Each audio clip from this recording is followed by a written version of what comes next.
Datuk Syam.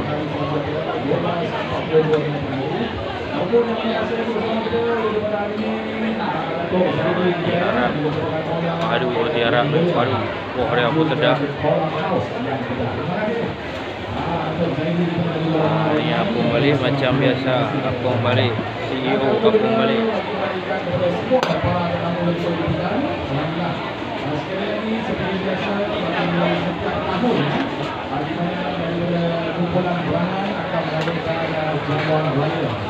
Jamuan rumah terbuka Aidilfitri. Jadi saya juga berada mewakili yang kita hormati, iaitu yang berbahagia Datuk Datuk Isyam ataupun Datuk Pak kita ataupun Datuk Perangan. Jadi kali ini adalah panggilan Datuk Perangan dan juga Cikwan kita Datuk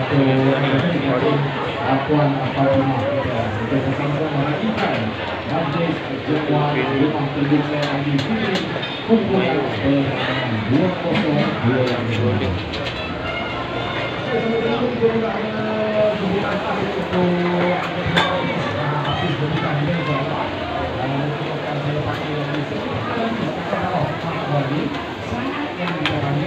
Untuk beliau menyampaikan lagi beberapa poin.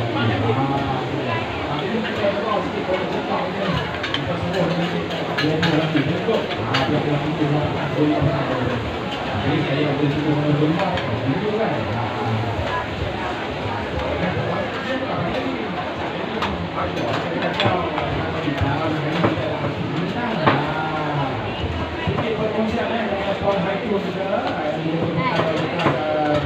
Piramli dan juga bekas Ketua 2012.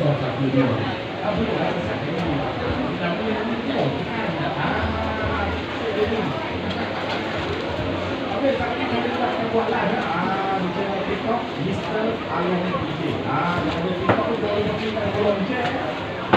Di mana TikTok saya Mr. Along DJ. Kita Along DJ ya. Alhamdulillah. Adik-adik. Oh, adik-adik, jangan jadi bunga dia oi. Okey, bunga apa saya tu adik. Ni mak saya tolong tengok anak siapa ni jadi. Kalau kita nak tahu tu anak siapa tu? Ya, juga.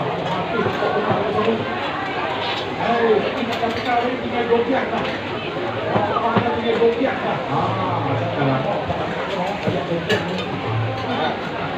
Saya pun orang Indonesia, tapi kami di sini.